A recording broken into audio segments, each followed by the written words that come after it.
Salut tout le monde, aujourd'hui on se retrouve pour la 17e capsule littéraire avec cette fois-ci un roman graphique. Donc ça change un peu de ce que j'ai pu vous proposer jusque là. Et sans plus tarder, je vais vous le présenter.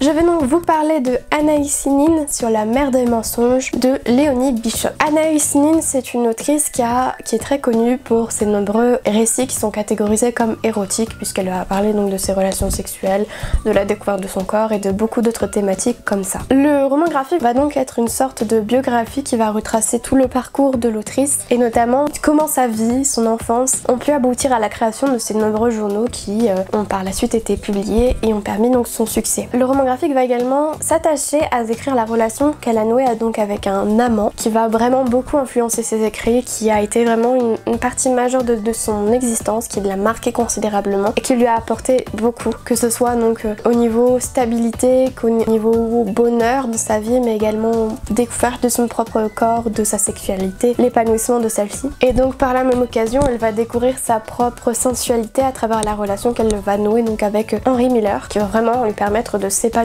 pleinement en tant que femme, de découvrir son corps, de l'explorer, de découvrir sa sensualité, le pouvoir de sa séduction. Et d'autres relations également vont se mettre en place et vont lui permettre également de développer vraiment toute cette partie de sa vie, de son corps. Je pense notamment à une relation avec une femme et cette relation est d'ailleurs plutôt magnifique, je trouve. On a donc affaire à une biographie plutôt intimiste, le tout dessiné avec beaucoup de poésie. Personnellement, je trouve qu'il y a beaucoup de poésie dans le dessin, beaucoup de couleurs. C'est vraiment un dessin qui est à la fois doux, va exprimer la violence de certains sentiments, de certains moments, la découverte du corps, la sensualité, tout transparaît en fait à travers le graphisme, la qualité de dessin et les aplats de couleurs qui sont utilisés. On retrouve beaucoup de métaphores également au niveau donc du dessin qui vont permettre d'illustrer, je trouve, plutôt ingénieusement le propos même de la biographie. Et comme je le disais, vraiment ce dessin il va être capable de retranscrire les nombreuses émotions qui vont jalonner la vie de Anaïs Nin, parce que mine de rien elle a une vie qui est plutôt mouvementée et elle a été à de nombreuses reprises instable émotionnellement, j'aime pas trop ce terme, mais elle a vraiment été ballottée par de très nombreux sentiments, par de très nombreux événements qui vont heurter sa sensibilité parfois, qui vont vraiment la fragiliser à d'autres moments, voire même la renforcer considérablement. Et tout ça, je trouve, est parfaitement illustré par le dessin qui est vraiment d'une qualité que j'aurais envie de saluer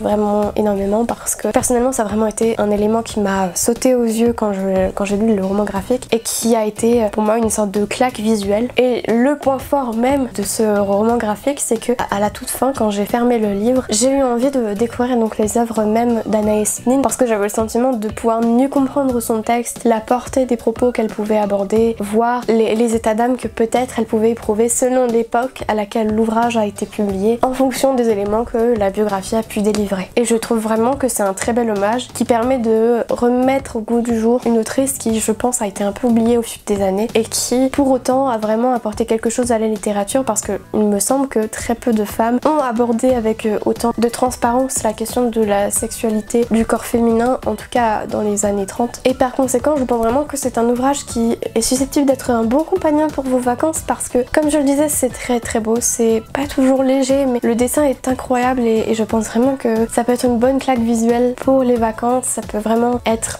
comment dire, un moyen